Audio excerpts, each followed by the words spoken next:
ओम नमः शिवाय।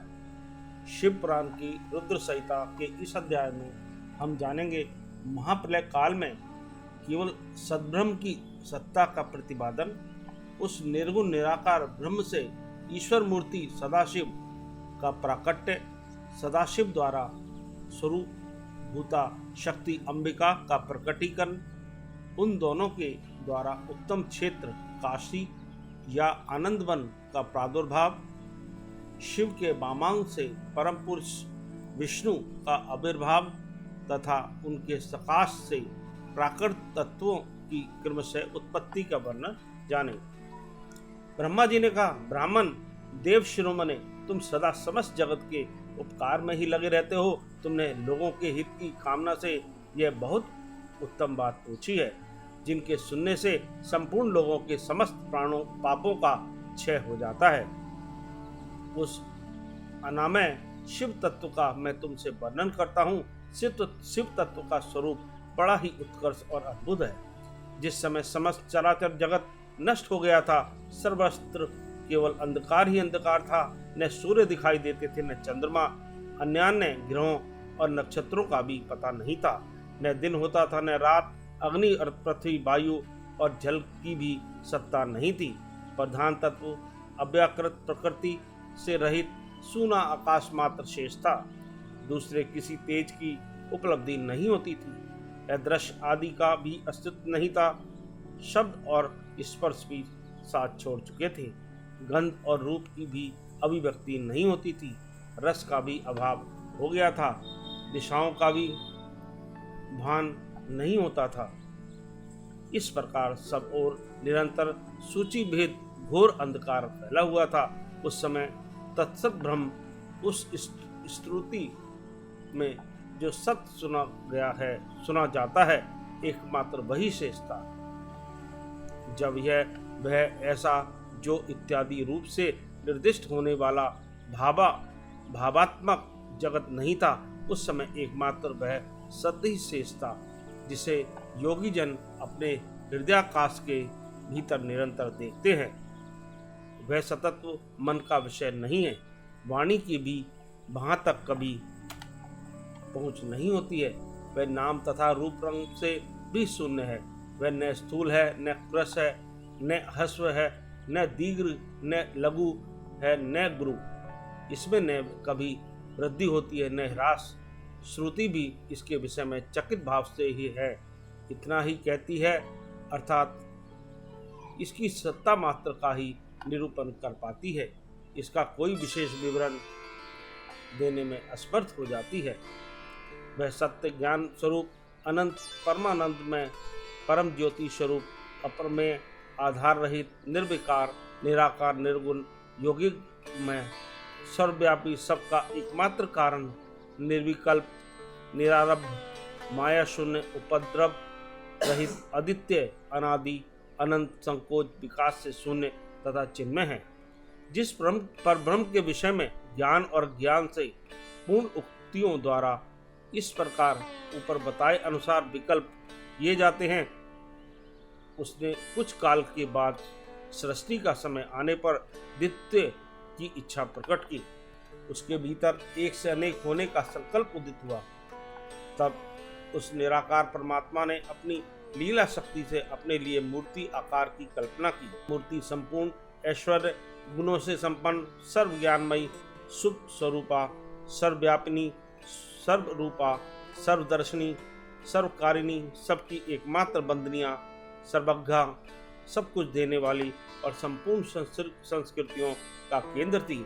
उस शुद्ध रूपिणी ईश्वर मूर्ति की कल्पना करके वह अद्वितीय अनादि अनंत सर्वप्रकाशक चिन्मय सर्वव्यापी और अविनाशी परब्रह्म अंतर्रहित हो गया, जो मूर्ति रहित परब्रह्म है।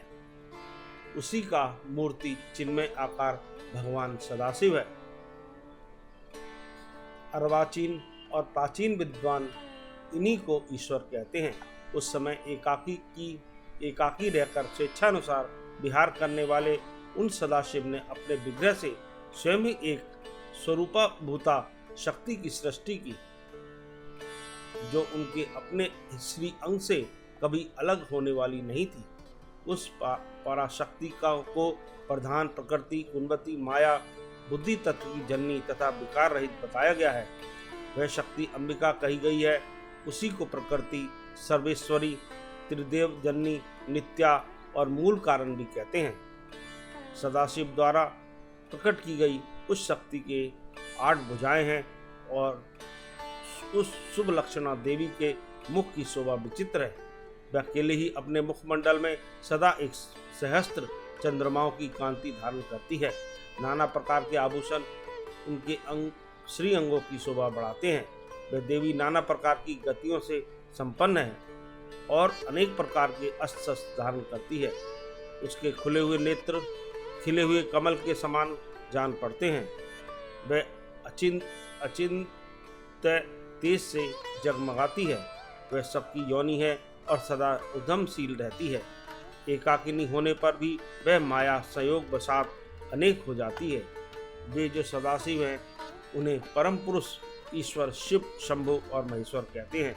वे अपने मस्तक पर आकाश गंगा को धारण करते हैं। उनके भाल देश में चंद्रमा शोभा पाते हैं। उनके 5 मुख हैं, प्रत्येक मुख में 3-3 नेत्र हैं। उनका चित्त सदा प्रसन्न रहता है। वे 10 भुजाओं से युक्त और त्रिशूलधारी हैं। उनके श्री अंगों की प्रभा कर्पूर के समान श्वेत गौर है। वे अपने सारे अंगों में भस्म रमाए रहते हैं। उन काल रूपी ब्रह्म ने एक ही समय शक्ति के साथ शिवलोक नामक क्षेत्र का निर्माण किया था। उस उत्तम क्षेत्र को ही काशी कहते हैं। वह परम निर्माण या मोक्ष का स्थान है जो सबके ऊपर विराजमान है। वे प्रियतम रूप शक्ति और शिव जो परमानंद स्वरूप है उस मनोरम क्षेत्र में नित्य निवास करते हैं। काशीपुरी परमानंद रूपिणी है। मुने शिव और शिवाने प्रलय काल में भी कभी उस क्षेत्र को अपने सानिध्य से मुक्त नहीं किया है। इसलिए विद्वान पुरुष उसे अभिमुक्त क्षेत्र के नाम से भी जानते हैं। वह क्षेत्र आनंद का हेतु है। इसलिए पिनाकधारी शिव ने पहले उसका नाम आनंद वन रखा था। उसके बाद वह अभिमुक्त के नाम से प्रसिद्ध हुआ। देवर से एक समय उस आनंद वन में रमन करते हुए शिवा और शिव के मन में यह इच्छा हुई कि किसी दूसरे पुरुष की भी सृष्टि करनी चाहिए, जिस पर यह सृष्टि संचालन का महान भार रखकर हम दोनों केवल काशी में रहकर इच्छानुसार विचरे और निर्वाण धारण करें। वही पुरुष हमारे अनुग्रह से सदा सबकी सृष्टि करे, पालन करे और वही अंत में सबका संहार भी करे। यह चित्त एक समुद्र के समान है। इसमें चिंता की उताल तरंगे उठ उठकर उसे चंचल बनाए रहती हैं। उसमें सत्व गुण रूपी रत्न, तमो गुण रूपी ग्राह और रजोगुणी रूपी मुगे भरे हुए हैं। इस विशाल चित्त समुद्र को संकुचित करके हम दोनों इस पुरुष के प्रसाद से आनंद कानन काशी में सुखपूर्वक निवास करें। यह आनंद भन वह स्थान है जहाँ हमारी मनोवृत्ति और सब ओर से सिमटकर इसी में लगी हुई है तथा जिसके बाहर का जगत चिंता से आतुर प्रतीत होता है। ऐसा निश्चय करके शक्ति सहित सर्वव्यापी परमेश्वर शिव ने अपने वाम भाग के 10वें अंक पर अमृत मल दिया। फिर तो वहां से एक पुरुष प्रकट हुआ जो दोनों लोकों में सबसे अधिक सुंदर था। वह शांत था, उसमें सत्व गुण की अधिकता थी तथा वह गंभीरता का अथाह सागर था। मुझे क्षमा नामक गुण से युक्त उस पुरुष के लिए ढूंढने पर भी कोई उपमा नहीं मिलती। उसकी कांति इंद्रनील मणि के समान श्याम थी। उसके अंग अंग से दिव्य शोभा छिटक रही थी और नेत्र पर फूल कमल के समान शोभा पा रहे थे। श्री अंगों पर स्वर्ण की श्री कांति वाले 2 सुंदर रेशमी पीतांबर शोभा दे रहे थे। किसी से भी पराजित न होने वाला वह वीर पुरुष अपने प्रचंड दंडों से सुशोभित हो रहा था। तदंतर उस पुरुष ने परमेश्वर शिव को प्रणाम करके कहा, स्वामिन, मेरे नाम निश्चित कीजिए और काम बताइए। उस पुरुष की यह बात सुनकर महेश्वर भगवान शंकर हंसते हुए मेघ के समान गंभीर वाणी में उससे बोले, शिव ने कहा, बस व्यापक होने के कारण तुम्हारा विष्णु नाम विख्यात हुआ, इसके सिवा और भी बहुत से नाम होंगे जो भक्तों को दुख देने वाले होंगे, जो भक्तों को सुख देने वाले होंगे। सुस्थिर उत्तम तप करो, क्योंकि वही समस्त कार्यों का साधन है। ऐसा कहकर भगवान शिव ने श्वास मार्ग से विष्णु को वेदों का ज्ञान प्रदान किया। तदंतर अपनी महिमा से कभी च्युत न होने वाले श्री हरि भगवान शिव को प्रणाम करके बड़ी भारी तपस्या करने लगे और शक्ति सहित परमेश्वर शिव भी पार्षद गणों के साथ वहां से अदृश्य हो गए। भगवान विष्णु ने सुदीर्घ काल तक बड़ी कठोर तपस्या की। तपस्या के परिश्रम से युक्त भगवान विष्णु के अंगों से नाना प्रकार के जलधाराएं निकलने लगी। यह सब भगवान शिव की माया से ही संभव हुआ। महामुने, उस जल से सारा सूना आकाश व्याप्त हो गया। वह ब्रह्मरूप जल अपने स्पर्श मात्र से सब पापों का नाश करने वाला सिद्ध हुआ।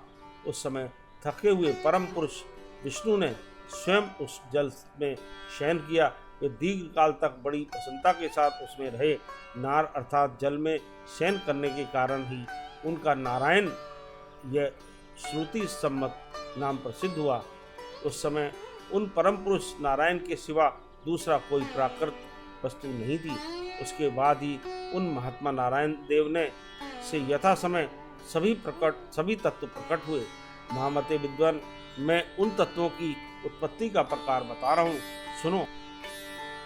उसके बाद ही उन महात्मा नारायण देव से यथा समय सभी तत्व प्रकट हुए। महामते विद्वान, मैं उन तत्वों की उत्पत्ति का प्रकार बता रहा हूँ, सुनो। प्रकृति से महत्व प्रकट हुआ और महत्त्व से तीनों गुण, इन गुणों से भेद से ही त्रिविध अहंकार की उत्पत्ति हुई। अहंकार से 5 तन्मात्राएं हुई और उन तन्मात्राओं से 5 भूत प्रकट हुए। उसी समय ज्ञानेंद्रियां और कर्मेंद्रियों का भी प्रादुर्भाव हुआ। मुनि श्रेष्ठ, इस प्रकार मैंने तुम्हें तत्वों की संख्या बताई। इनमें से पुरुष को छोड़कर से सारे तत्व प्रकृति से प्रकट हुए, इसलिए सबके सब जड़ हैं। तत्वों की संख्या 24 है। उस समय एकाकार हुए 24 तत्वों का ग्रहण करके वे परम पुरुष नारायण भगवान शिव की इच्छा से परब्रह्म जल में सो गए। इस तरह यह अध्याय समाप्त हुआ। ओम नमः शिवाय।